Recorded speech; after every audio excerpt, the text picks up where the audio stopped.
உலகளாவிய ரீதியிலே சுற்றாடல் தினம் கொண்டாடப்படுகின்றது.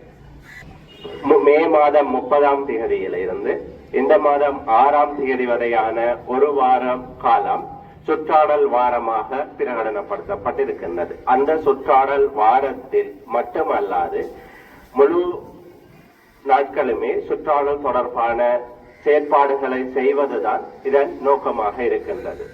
உண்மையிலே 1972ஆம் ஆண்டு ஸ்வீடன் நாட்டிலே ஸ்டாக்ஹோம் என்ற ஒரு தலைநகரம் இருக்கின்றது. அந்த நாட்டிலே சுற்றாடல் தொடர்பான மாநாடுகள் நடைபெற்று அதன் மூலமாக 1973ஆம் ஆண்டு தொடக்கம் உலகளாவிய ரீதியிலே சுற்றாடல் தினம் கொண்டாடப்படுகின்றது. அந்த வகையிலே ஒவ்வொரு நாட்டிலும் ஜூன் 5ஆம் தேதி சுற்றாடல் தினம் கொண்டாடப்படுவதுடன் அது தொடர்பான செயற்திட்டங்களும் மேற்கொள்ளப்பட்டு வருகின்றது.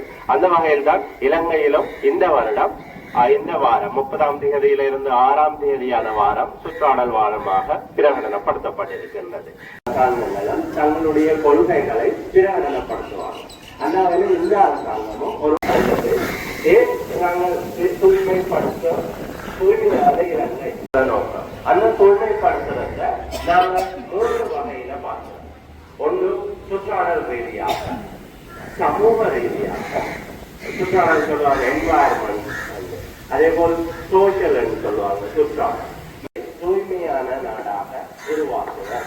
உலகளாவிய ரீதியிலே பல்வேறு வகையான தாக்கங்களை உருவாக்குகின்றது. கேள்விப்பட்டிருக்கீங்களா? காலையில் வெரி குட். அப்ப உயர் பல்வகைமையை படிச்சிருப்பீங்க. தரம் 6ல இருந்து அதுக்கு மேல உயர் பல்வகைமை என்பது உண்மையில ஒவ்வொரு குறிப்பிட்ட இடங்கள்ல ஒவ்வொரு வகையான குறிப்பிட்ட காலத்தில் இருக்கிற அமைப்பை சொல்றது வானிலை. அந்த வானிலை கனகாலம் எடுத்து அதுல சராசரியை சொல்லுவோம் காலநிலை.